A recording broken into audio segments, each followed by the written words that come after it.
శ్రీ శ్రీ శ్రీ స్వరూపానంద సరస్వతి మహాస్వామి ఆధ్వర్యంలో శ్రీ వెంకటేశ్వర స్వామి ఏకవింశతి 21వ బ్రహ్మోత్సవాలను పురస్కరించుకొని చందానగర్ వెంకటేశ్వర స్వామి ఆలయంలో బుధవారం కాలసర్ప దోష నివారణ కోసం మహాయజ్ఞం నిర్వహించారు.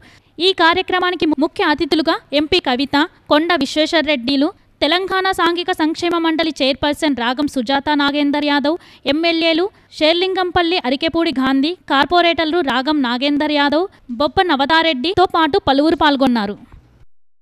ఆధునిక యుగంలో జీవితంలో ఉండేటటువంటి ఒత్తిడులు ఉండేటటువంటి నేపథ్యంలో ప్రపంచంలో, దేశంలో, రాష్ట్రంలో ఇన్ జనరల్గా కనపడుతున్నటువంటి అనిశ్చితి నేపథ్యంలో ఆధ్యాత్మిక గురువులు అనేటటువంటి వాళ్ళు మన దగ్గర ఉండేటటువంటి అనిశ్చితిని తొలగించి సమాజంలో మంచిని, శాంతిని మరి నెలకొల్పేటటువంటి పనులు నిరంతరం చేస్తూ ఉంటారు. అందులో భాగంగా భగవత్ రూపులు శ్రీ శ్రీ స్వరూపానందేంద్ర స్వామి వారు శారదాపీఠం విశాఖపట్నానికి సంబంధించి వారి ఇక్కడ చందానగర్లో ఉన్నటువంటి ఆలయంలో గత 2-3 రోజులుగా కూడా కార్యక్రమాలు చేస్తూ యజ్ఞాలు నిర్వహిస్తూ ఉన్నారు.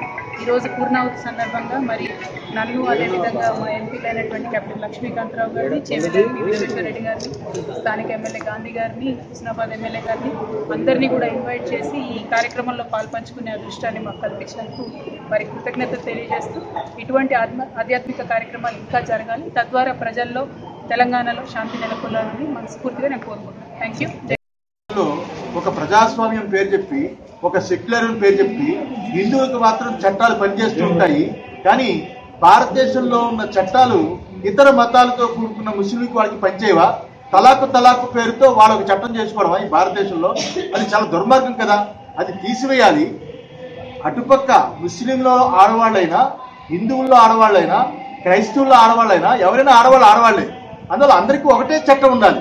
కానీ వాళ్ళకు చట్టం ఉన్నంత వరకు అసలు భారతదేశంలో ఇన్ని రాజకీయ ప్రజాస్వామ్యంలో ఇన్ని ప్రభుత్వాలు నడిచాయి. ఇంత దుర్మార్గంగా ఒక మైనార్టీ ప్రభుత్వం యొక్క ఓటులు పెంచుకోవడానికి ఇంతవరకు దాన్ని నడిపించింది.